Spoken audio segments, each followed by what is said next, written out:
Good morning. Welcome to my thought for the day. Today we're in Luke 5:27 to 32. This is when Jesus passed by the tax office. It's funny, isn't it? You don't think about taxes and things when you think about Jesus, but he can touch people's lives, whatever their profession.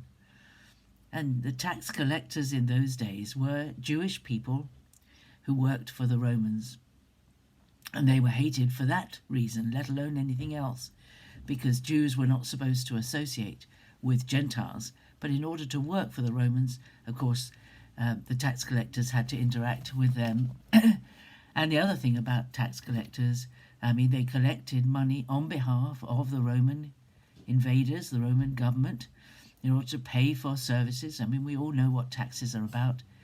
But the trouble was that many tax collectors were very rich because they took a little extra on the side. I don't know how much extra they took, but they lined their own pockets as they did their job, and they were hated for that reason as well.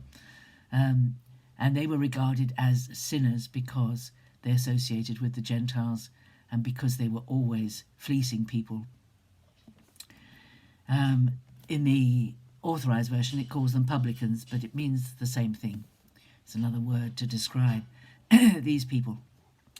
And Jesus went from the synagogue where he'd been, and he saw a tax collector called Levi. That was Matthew's surname, Matthew Levi. The Matthew that wrote the Gospel of Matthew was a tax collector. He knew his scriptures very well. He was a well-taught, well-educated Jew, but he was a tax collector. He was a tax collector. And Jesus simply spoke to Matthew Levi and said to him, "Follow me."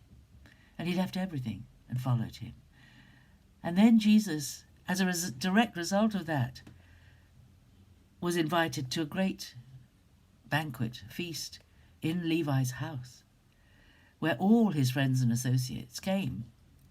And Jesus was able to minister to a large number of people who were, as far as the Jewish leaders, religious leaders were concerned, were beyond the pale.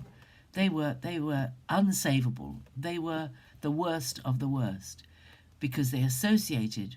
They were not nationalistic. They did not seek the overthrow of the Roman invaders. They didn't work for the Jews. They worked for the Romans, and they were paid with filthy money, and they were hated. They were regarded as the worst of sinners because of their association. And there was a large number of them who were at the table with Jesus. And the Pharisees and the scribes murmured against them because, of course, the disciples sat with Jesus. They came in with Jesus. I wonder what it did to the disciples to sit amongst people that up until then they would never have associated with. Very interesting dynamics at that meal table.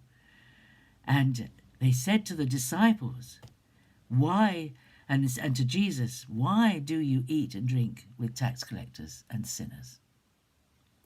And Jesus answered them, "Those who are well have no need of a physician, but those who are sick. I have not come to call..." Excuse me. You have to forgive me. I have the beginnings of a cold. You have to forgive me for this, but I will carry on. But those who are well have no need of a physician, but those who are sick. I have not come to call the righteous, but sinners to repentance. That's very difficult, isn't it, when you think about this, that most of us who serve the Lord and we attend churches and everything, we never meet with people that our society would call the evil ones, the sinners, the criminals, the scoundrels, the harlots, the loose women on the streets. We don't associate, we don't.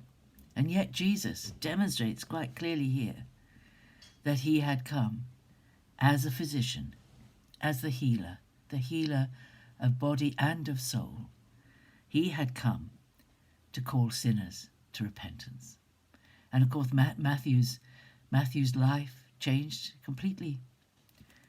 And later on, there was also Zacchaeus, the very little man who climbed up into a sycamore tree. He was a tax collector, and his life was transformed to such an extent that he paid back everything that he'd stolen from people, and gave to the poor, changed his whole lifestyle radically because Jesus entered his life.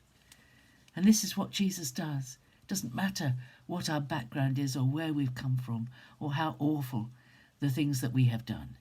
When he forgives, when he deals with those who are sick in spirit, when they turn to him for healing, he heals them completely and transforms their life. He is the great physician. Those who are well have no need of a physician, but those who are sick.